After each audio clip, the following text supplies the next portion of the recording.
All right. Well, first of all, I just want to welcome everyone here to the first LEGO League Kickoff Challenge and Celebration Conferences. Really excited to share some knowledge about the first LEGO League Challenge program and all the things going on. We're really excited to have two awesome presenters here today from our community. They're actually alums of the first LEGO League Challenge program. So for the students here, they were just like you just a few years ago, and now they've taken their expertise on to their first robotics competition teams and to future schooling and all that good stuff. So Daniel and Brianna, who are on the same screen, are former members of internationally renowned First LEGO League Challenge Team 5831 Control Z and have a combined 18 years of first experience. That is a lot of first experience. They are super excited to share their extensive knowledge of programming as well as lessons learned from hosting virtual coding camp this summer, plus their tips, tricks, and first experience for this upcoming robotics season. So Daniel and Brianna, take it away. Perfect. Thank you, Karthik. So we're just going to share our screen real quick. Awesome. And we'll get set. Okay. There we go. So yeah, like you said, hi, I'm Brianna. Hi, I'm Daniel. And today we're going to be doing intermediate programming, color sensor calibration, and line following. So hopefully these are new topics. Maybe you've seen them before, but we're going to delve in real quick. Okay. So for the session format, so we're going to start off with some 5-minute intros, also known as time to download LEGO 3 EV3 Mindstorms if you haven't already. And we'll get into how you can do that as well. We have about 30 minutes of programming time, give or take, 5 minutes. And then we have 10 minutes of first experience. So like Karthik said, Dan and I hosted some seminars during the summer 2 years ago, right when the pandemic hit. And so we're pretty well adept with like teaching online, and we also have tips and tricks for coaches as well. All right, so once you've downloaded the LEGO EV3 Mindstorms Home Edition app, on the iPad and tablet, this is what it will look like, and this is what you want to see. And on PC and laptop, this is what you're going to want to see when you have it downloaded. And if you don't, you specifically want the LEGO Mindstorms EV3 Home Edition. Yeah, definitely. Yeah, the home one for sure. And if you have any questions about that, feel free to write in the chat. So we are going to be doing EV3 base. I know there's like different versions right now. And as Dan said, like the home one is retired. So there's a lot of confusion, but just use the home one for now if you have it. And if not, any of these versions work well as well. Again, iPad, tablet, PC, or laptop. There we go. Okay, so a little bit about us. So combined, we have 18 plus years in robotics. I started in grade 5. And I have 8 years of experience. And I started in grade 4, and I have 10 years of experience. And currently, I'm a university student studying mechatronics at Waterloo University. And I'm a grade 11 student at Bayview Glen, and I'm part of the Alt F4 FRC robotics team. So you can see, like, us as babies doing robots, but yeah, definitely lots of growth there. And so one of the things that we ended up achieving while we were doing FLL was we actually competed on Team 5831 Control Z, and that's where we won at the first World Festival. We won first place in the world for robotics that year, which was super cool. And so this is all, honestly, all of the lessons learned that we're going to share, every bit of code. We really it's all accumulative, right? Like every single team we've been on, like through FLL to FRC, we really owe it back to them. Thankful to Control Z and to Alt F4, our robotics teams. And those are our award-winning faces. So if you want to end up like that, stick around for a code. All right, so where are we now? So I am currently mentoring international award-winning robotics teams at my school. And we are also competing at FRC, which is First Robotics Canada, or the, I guess, higher stage of first. Yeah, and what I was actually saying to Karthik before was that I'm at University of Waterloo now, and one of the cool things about it was my first class, we actually were taught how to use EV3. So just by attending the session, you've already attended like a week of university. I guess that's kind of cool. But yeah, we're going to get on with what we're going to be doing today. I'll just add that I work with a lot of university students, and especially like those who haven't been involved in first, their coding skills are significantly worse than current FLL students. It is wild to me that, first LEGO League Challenge students are solving all this stuff on a mat. But if I hand an EV3 to a first year mechatronics student, some will get it, but others wouldn't score 110 points in a match kind of deal. So it's just that's too true. Yeah. it's interesting, but it just shows that you all are learning so much in this program and are going to learn a lot today. So yeah. Areas to be covered. So we are going to cover color and light sensor calibration, data wires, two-stage line following, loops, and switches. Okay, so I'm sure we've all already seen the color light sensor before, but I just wanted to take it real back to the basics before we get into the calibration. So color and light sensor, why do I have the two up there? Well, essentially, we're going to delve into what are the two parts of the light sensor. So as you can see on the screen here, we have the color sensor or light sensor, and there's two parts. So it's kind of clear on the screen. We have the LED, which is the red little bulb there, and it's shining the red light onto the black line. We also have the photoresistor. And so you'll see that it's kind of clear in the left photo. It's the smaller one of the circles. And so that's the photoresistor. So a light sensor has two parts. And what does that really mean when we're coding and using the robots? Well, the LED shines its light onto the mat and a reflected light goes back into the photoresistor. So if we go on to the next slide, I did a makeshift little diagram here. Again, the angles might be sort of arbitrary, but you can kind of see the LED shines its light onto the mat and up goes a bounced light of reflected light into the photoresistor. And the photoresistor is able to take in that reflected light and convert it into a value that's readable for the coders and for the EV3 brick. And so on the next slide here, you can see, again, if you're like you need to read to understand it, we have all the text here. But essentially, like I said, the LED shines its light, goes back up into the photoresistor, and it converts it on a range from 0 to 100. So when the sensor shines on a white surface, it's going to be a reading about 100. But when the sensor shines on black lines, so there's tons of black lines on the mat, so we'd get a reading about 0. So, like, why is that? Well, if we think about it, black absorbs light the most. So it's taking in all that reflected light, and it's not really giving a lot back into the photoresistor. But if we think about white reflects light the most. So the LED will hit the white, and a lot of it's going to go back into the photoresistor, hence why it's a greater value. So that's kind of like an interesting thing to know about light sensors if you didn't already know before. But why does that play a part into calibration? So like I said, light sensor has two parts, but the photoresistor, like I said, it takes in the reflected light intensity. What I didn't say is it also takes in all light. So that means reflected light intensity as well as ambient light. And right now it's starting to be a little problematic because when we're coding in a dark room, so right now the lights are kind of off for us. And if I were to code my robot in here, the value I get when I see black might be 0. And when I'm looking at white, so when the sensor is above a white surface, we might get a reading of 80. So going back to the last slide, I had said that black is 0 and white is 100. So the white value is kind of off. And that's okay. We can code it, we can say to the code, okay, set white equals 80. That's fine. But the second we go into a different room that is brighter, we might get different raw readings again. So black might end up being something like 20 and white might be 100. Right there, the code is completely confused because we already set it to different values before.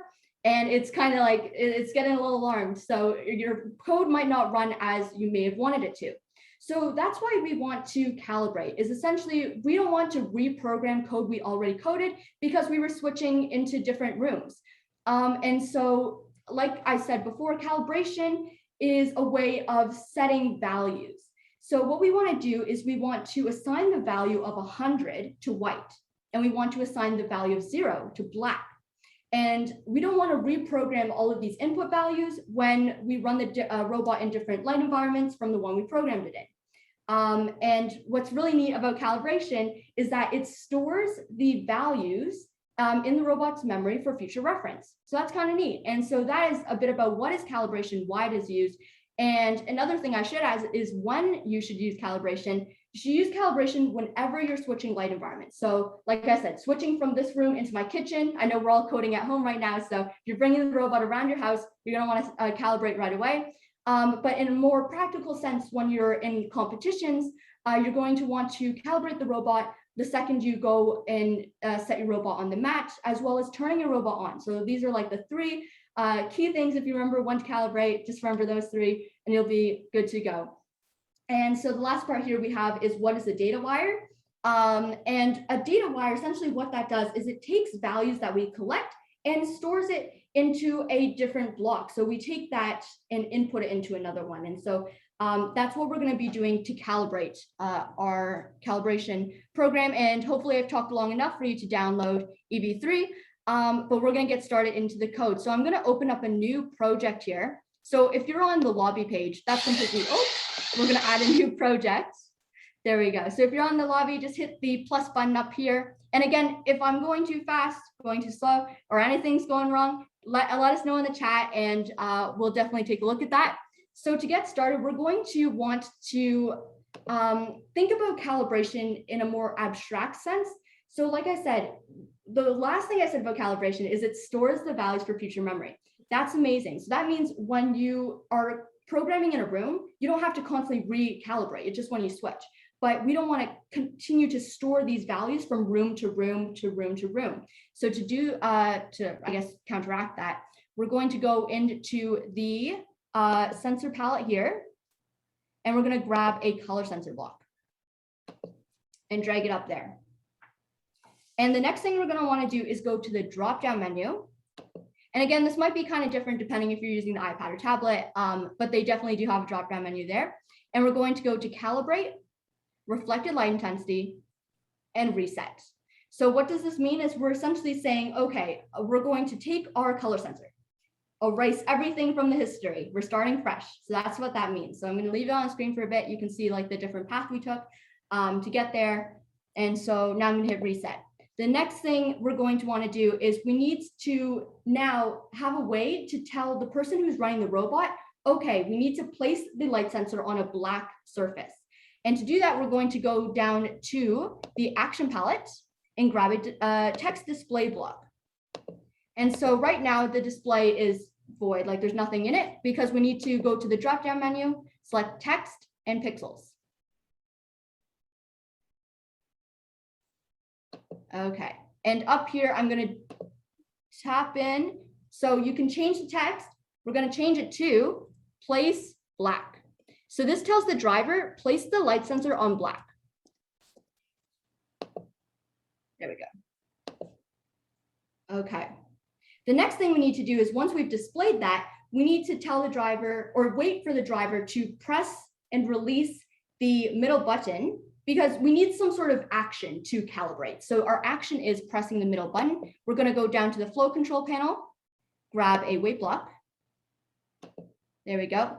And we're going to go down to the drop-down menu. We're going to go to brick buttons, compare and brick buttons. So what this means is we're literally just checking to see what is the status of the brick button. Has it been pressed? Has it been released? That's what we're going to find out. So I'm going to leave that on screen for a bit. And again, if you need to go back and see what I clicked in the drop-down menu, let us know. And the last thing is default. We have it so I'm pressing the middle button. That's great. And then I release, but we don't really have the release part. So to do that, we're going to change the 1 to a 2, and that means bumped. So that means it's going to wait for us to press and then release. Okay, the next part is the calibration. So we're going to go down here and grab 2 color sensor blocks. Okay, so now what I want you to do, if you have a robot at home or if you want to make a note for yourself about this, because I always forget this, you need to double check what port you plugged your light sensor into. So right here, ours is set to 1 because our color sensor is actually plugged in. Can you show that? Yeah, as you can see, there's a plug right here at 1. Oh, right here. So whatever your color sensor is attached to, or what port it is, that's what you're going to want to set this number to. So for us, it's 1, and that's what you want it to be. Yeah, so if you don't have a robot now, you might want to make a little comment just to make sure you always remember the port. So the next part is we're going to be going down here. We're going to do measure reflected light intensity. And so what that means is we're literally measuring the reflected light intensity. And then we're going to go down into the second color sensor block. We're going to choose calibrate, reflected light intensity. And before we choose Oh, yes, go ahead. the value, does anyone know? Because we're placing a it good on point. black. So does anyone know if it's going to be a I guess low or minimum or maximum, which would be high? Does anyone know what it would be? You can answer in the chat. Or you can say, yeah. Oh, yeah. I think someone raised their hand there. Any guesses? So right now we're calibrating for black. Do we need a hint? Can we even see the chat here? No one has answers? Minimum. Minimum, yeah. Minimum? it Yes, is, that's yeah. right. Awesome. There we go. So now that we have minimum, you can even see that it actually has a default value of 0. And because, like I said before, black, we want to assign that to 0. So I'm going to now use the data wire. And so what that means is I'm going to hover over this little section here with no value. And you're going to see like a blue spool come up. I'm going to drag that. You can see the data wire. And we're going to want to put it inside the next value block. So essentially what we're doing is we're collecting the reflected light intensity. Whatever it is, we're going to set it to minimum, which is 0. So that's perfect. Yeah, so pretty much whatever dark area you put it on, that's going to be the darkest thing it sees in this current setting is what we're setting it to. Yeah, like the raw value. Yeah, that's a good point. The last thing we want to do is with calibration, we don't know when it's calibrated. It might take like a millisecond to a second. We don't know. So to let the driver know, we're going to grab a sound block and we're going to drag it to the end here. And I'm going to go down to the drop-down menu and select play note. And so what that does is it's good for debugging as well, but it's to let the driver know, okay, black is done calibrating, now time to do white. So I'm going to select play note and you go crazy with it. I think there's also sound bites now that are new. So go ahead, but probably if you're at the competition, your referees might be a little confused. So now that we have that, I'm going to take this code here. So you can see I'm kind of like selecting all this code. Okay, so the last, what is this? 5 blocks, not including the first 2. So you want to select the last 5. Probably better if I say start selecting at the display block. And so what we're doing now is we need to say, okay, we calibrate for black, that's done. We now need to do calibration for white. And we don't want to copy the start block again. We don't want to copy the reset again because that would just undo all the work we did. So now I'm going to copy, Control C, or you can even like double click and Control V. And I'm going to drag and drop it over here. And I'm going to shrink it a little bit so we can see some more. There we go. Okay, so this is just like the extra here. So this is for what we just copied. I just placed it right here. And I'm going to change it to place on white. I'm going to leave that for bumped in the middle button. And the one thing we will change though is the calibration. Okay, so now that we're calibrating for white, any guesses as to what we might want to choose for the reflected light intensity, minimum or maximum? Maximum. Maximum, yeah, that's right.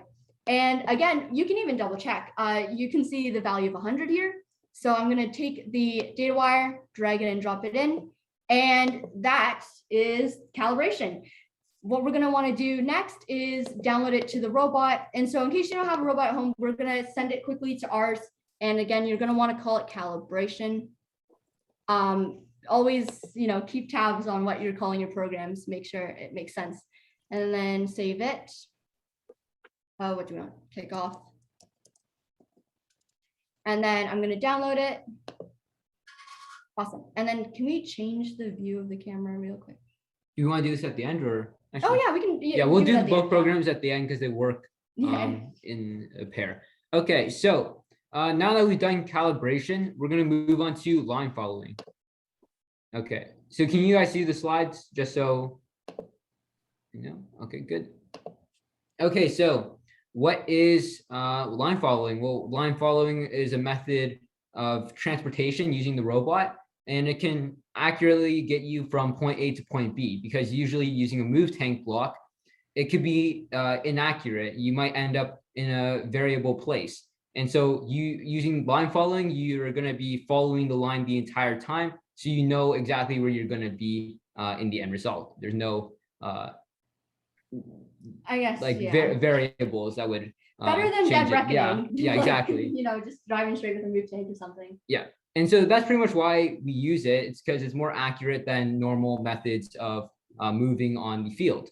And so what is two-stage line following? Well, two-stage line following is a quick and accurate method of line following. And in two-stage, you're never actually following the black line specifically. You're following the edge of the black line, that being between black and white. And so with two-stage, you're always going to see the robot zigzagging because it's going from white to black, never on the black line, but on the edge. Okay, so light sensor readings. Ideally, this is what the robot wants to see. This number right here is 50. That's because white is 100, black is 0, and in between would be 50. This right here is more black and a little bit white. So I would say this number is more like 20. Mhm. And so does anyone know what this circle might be right here? Any You can give a guesses? guess. Yeah. Higher, Sorry? higher. Higher, yeah, it'd be higher. Yeah, it'd be around probably 80. Yeah. So that just gives you a perspective of what the robot would be seeing in these given moments. Okay, two-stage line following. So the robot zigzags right and left, but never in a straight line. In two-stage, there's only two stages or two options, sharp right and sharp left. 50 is the threshold or the ideal value of what the robot wants to see, and the robot follows the edge of the black line. Again, greater than 50 is white and less than 50 is black. And so the robot's always trying to correct itself because it either sees white or black. If it sees white, it's going to turn to black, and so on. A good example would be go away from white when you see a value that's greater than 50, and go away from black when you see a value that's less than 50.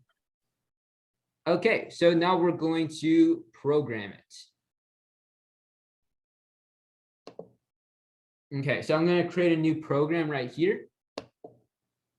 And let's call this one two-stage, just so we know what it is. Okay. So the first step is we are going to go to the control panel, and we are going to go get a loop block. And we're going to attach that to our program. And again, the loop is just going to iterate whatever is inside of it for an extended period. Okay. Now that we have the loop, we are going to get a switch block. So right here, right next to the loop, and we are going to put that inside of our loop.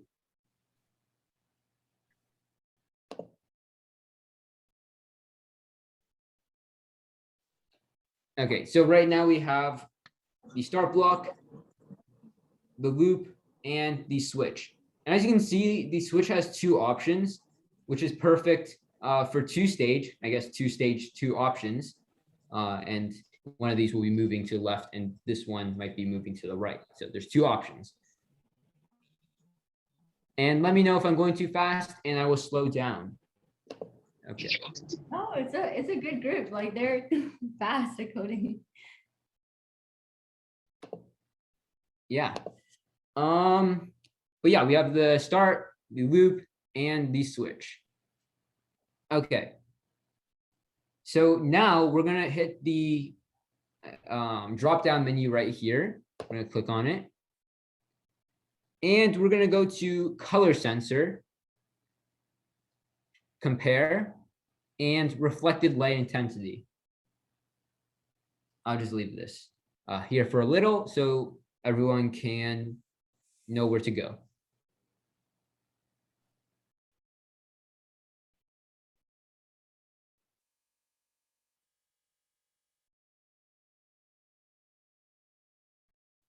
Okay.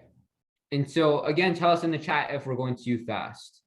All right, so as you can see, it automatically switches for us to port 1 because that is the ports that we're using for the color sensor. If you have a different port, make sure you change it, or else it's not going to work. Yeah, that might be like a time to comment just in case about the port. Yeah. Okay, so we're gonna put our robot. So let's just say this is the black line right here. Yeah, I guess it's flipped Oh, here, it's but mirrored. yeah, it's mirrored. But let's say this is the black line right here. This is where our robot's going to be running. Okay, so the color sensor right here, if it sees a value, and then this is less than, if it sees a value that is less than 50, we're going to want to turn back to white. In order to do that, we're going to use a move tank block, and we're going to put that in the switch. We're going to go down to the drop down menu right here, and we're going to click on. And so it's just going to be on for the duration of the time.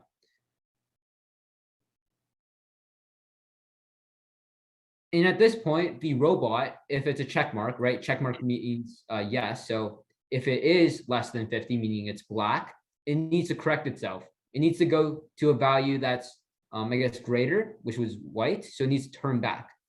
In this case, we are going to use the values 30 and 10, meaning that the robot is going to have to turn to the right to get back to white. Oh, okay. So yeah, EV3 Classroom, I think, What does has that look like? different blocks.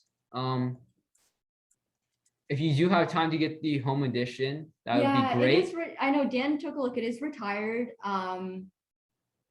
But I think EV3 Classroom it look like? though has similar blocks. They Oh. just look like Like more like scratch, scratch kind blocks. of. Yeah. okay. Well, hopefully, like I think there are like some like cheat codes and like, finding what is the equivalence for these two. Well, yeah, they're mostly equivalent. So I hope you can you're able to follow along. And for those who are doing this, who have Spike Prime kits, Spike Prime, it's very different. It's totally scratch based. So. Oh, okay. Okay, I see. But yeah, But we that's wanna, okay. It's mainly about concept theory here. So, like every computer science teacher will tell you, language doesn't matter. So. Yeah, hopefully you can take away something and again, like find the equivalent for if you're using like the, I guess, like Blockly code or like scratch based. So yeah, hopefully it's helpful still. Yeah. So yeah, we made this 30 and 10, and that's because we don't want to do any super sharp turns. We're doing a slow turn to correct itself.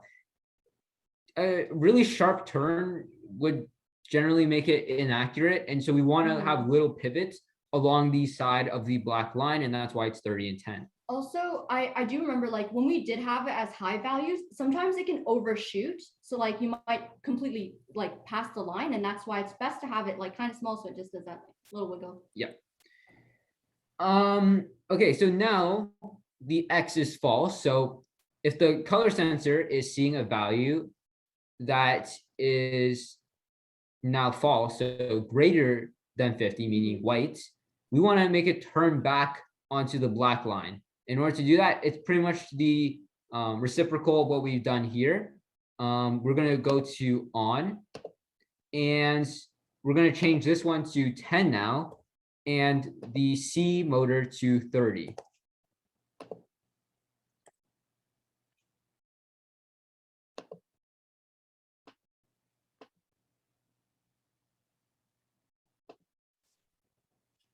Okay, so if it is less than 50, meaning black, it's going to turn to white.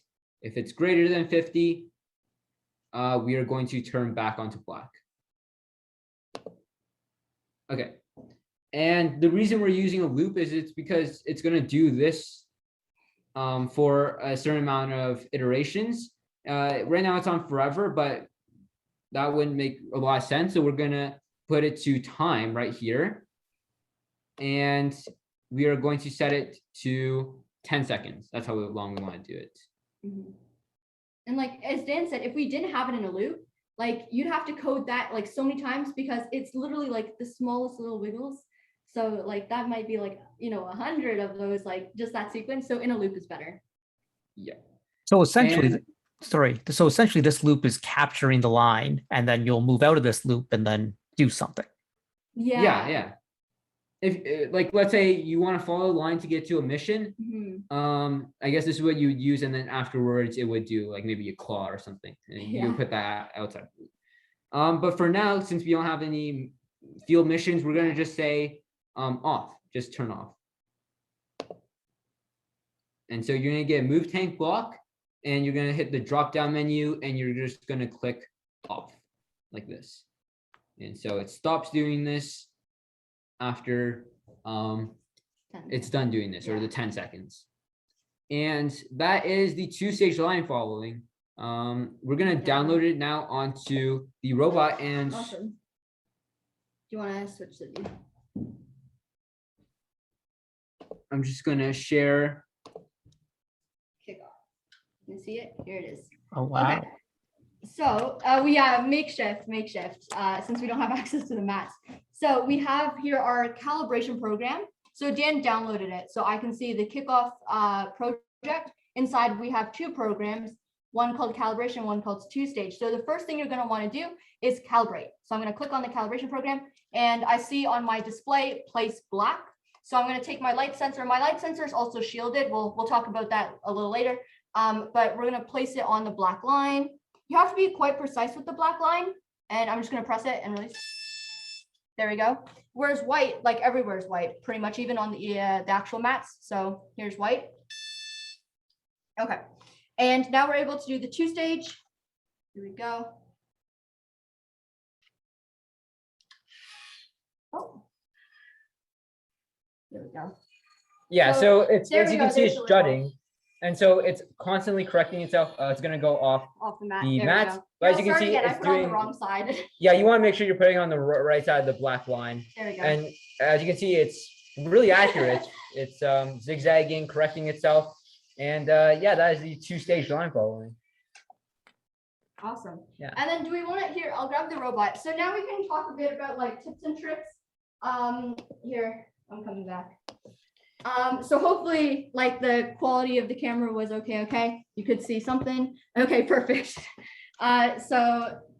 Essentially we wanted to talk a bit about our tips and tricks going into the new season. So Karthik, it's fully online then, the whole competition?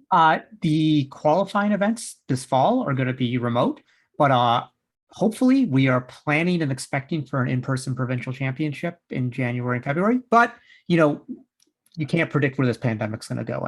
So we're hoping and we're planning for that way. But if it's not safe at that time, then we'll do a remote provincials again. But the goal is to be able to have an in-person provincial championship, which would be really, really cool. Perfect. Okay, so we have tips and tricks for both then. So I guess a bit about, since everything's been about the light sensor, I hate to keep it on the topic, but I did talk about how we have and also congrats if you did code along with us, or if you're using the Spike version, big congrats. This was intermediate programming. So hopefully, like Karthik said, like some of the things were transferable, still helpful. But yeah, for the tips and tricks, we have a shielded light sensor. So what that means is we're all using the same EV3, so essentially mirrored, my bad. Our light sensor, here it is. You can see the red light on my finger, but it's shielded because I want to face it like this too. Oh, yeah, that's a good point. Yeah. So here's our light sensor, and you can see it's completely shielded. And the reason why is we kind of want to do our best to take out all the ambient light. So if you're using an EV3, you might want to consider shielding it. Literally what that means is just taking a bunch of like these blocks here, just putting it around the edges where the color sensor might be taking in some ambient light. So that's definitely something to think about. Yeah, also like not just the front shield, but you might want, consider the sides as well. Mhm. There can be light coming in, but also the top. You don't want to fully cover it out. You want to be able to access the wires.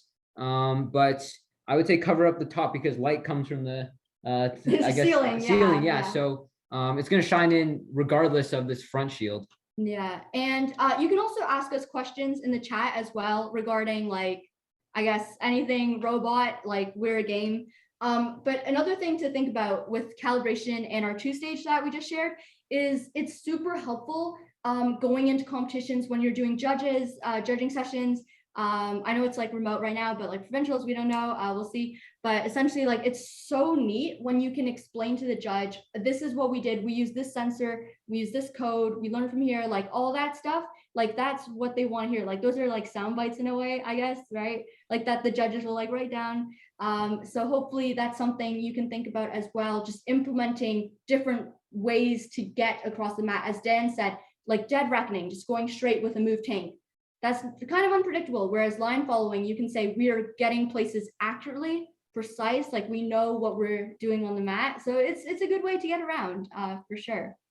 Yep. I would say another thing you want to be very careful of is, like, I know competition can be stressful, but Yeah. make sure you line it up with the black line, because anything otherwise, it's going to screw up your whole program. So make sure you're on the black line and make sure you're on the white line when you're supposed to calibrate.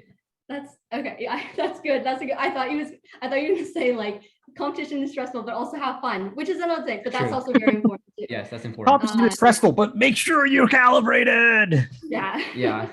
Definitely. Yeah. Because there's definitely been times when, you make those mistakes at first, right? Like Dan and we said, we've been in FL like for so long. You start off as a rookie, you make these mistakes where you don't calibrate, and then like the robot goes haywire, then you learn, right? And then the reason why we wanted to share this is like, hopefully instead of like running into those issues later on in the line, like you see them now, and then you can fix them now too with the calibration code.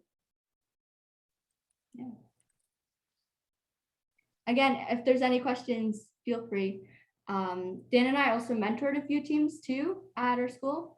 And so I guess for online, there's definitely lots to take away, but just like making sure that like communication is key for online. That's my tip for online for sure.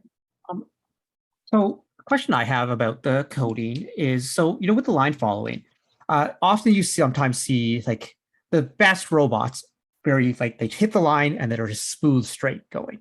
And there's a lot of teams that you see are kind of like they do the dance. They're wobbling down the line, and obviously one is faster than the other. And to try and do as many missions as possible, you want to be as fast as you can. What can teams do? Like obviously, the more advanced you are, the more you can do. But what are like the initial steps to reduce your amount of wobble when line following? Okay. So 2-stage is the first step. Next is 5-stage. So what does that mean? So as Dan said, 2-stage means we have like those 2 pockets in the switch. 5-stage means you have 5 pockets. So you got 5 of those different categories. And instead of like having the motor powers with a difference of like 20, like you can even make it smaller with five steps essentially. Yeah. Like that's what 5-stage is. And then later on down the line, if anyone's heard of PID or PID, proportional integral derivative, that is another one that we've used before. And so it's essentially taking the concepts of what we did today and then just doing it on a larger scale where you're able to have even like those just minuscule changes can make it completely smooth. And so we've definitely seen that, like, it's definitely helpful having the PID or even 5-stage. So, like, don't worry about PID if I know it's like way down the line, but 5-stage, even just taking this 2-stage to a 5-stage can make like a huge difference in your career. And I guess you could take things in steps too, probably. You start with, okay, we're doing everything dead reckoning. And then it's like, okay, we're going to do 2-stage line following. And it's like, okay, now let's try 5-stage. And then it's like, okay, now we can try 5-stage with a P loop. And then let's add some D in. And then maybe let's add some I in to get the full PID. It's the stages of progression for any teams out there. It's just as far as you can get. And like each step it's a great learning experience and it's cool, but it's as far as you can get. Yeah, that's a good point. I mean, PID and 5-stage, like they're more complicated to learn and I guess conceptually understand, but they're also an investment. So, I mean, you'll get good return on them too. So afterwards, if you see good results with this 2-stage, you want to learn more about line following, I suggest you follow up on PID as well, because those are definitely good things to learn. There are so many resources. There's so many teams, right? So many EV3 teams going through the same thing that you are. They're asking all those questions, like through Reddit, like even like the mainstream ones, right? But you can find answers online. And so like, don't worry, like don't fret, as Dan said, like it can be stressful, but there's always resources available. Yeah, and do remember, if you don't have time to follow the line, there's always square up on the wall using your robot. So if you just want to dead reckon and square up, like that's totally understandable too. That also works. Square frames are the way to go. And it's not even just understandable. Sometimes it's just smarter. It's like, well, why am I going to do all this when I can just do this? The simplest solution that works. We talked about that a lot with robots. Daniel, Brianna, this has been great. Another question I have for you is, what grades were you in when you started to like do line following? Oh, that's a good question. Grade 5, grade 7. Yeah, We're 2 years apart, so whatever, like the different, yeah. And oh, you two Yeah. started. You always started like together, so it wasn't that Together, you didn't yes. start before Daniel. Okay. but like when we did it, we turned it into a like a my block, which is pretty much it's one block and like I guess a million other blocks inside of it, so it makes it easier to program with. So like I started using it in grade 5, but it took a while for me to actually understand like That's a good how point. it works and like how to explain it to the judges. So always know how to explain it in case like you're explaining these like large topics, like know how to explain it. It's very important. That's like the best point. Yeah, Yeah. for sure. It definitely took us a long time to learn. Yeah, it wasn't just like that. Yeah, that's a good point. Although we started using it grade 7, I think it was like probably grade 9, fully understanding, perhaps even just like, so it's steps, right? Well, I want to know, does anyone else who's attending have any questions for Daniel and Brianna?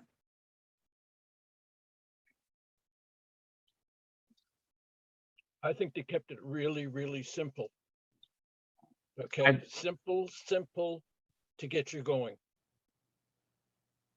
I would agree with that completely. That's the best way to get going, because coding can be overwhelming, coding can be intimidating. You have these impressions of it, but I think Daniel and Brandon, you did a great job of showing off that something as advanced as line following can be started really simple. And if you just like get your calibration right, and you're doing this like this 50-50 sort of thing, if it's like darker, go one way, lighter, go the other way. And it's very intuitive. So I want to thank you for doing this presentation today, and thank everyone who has been in attendance.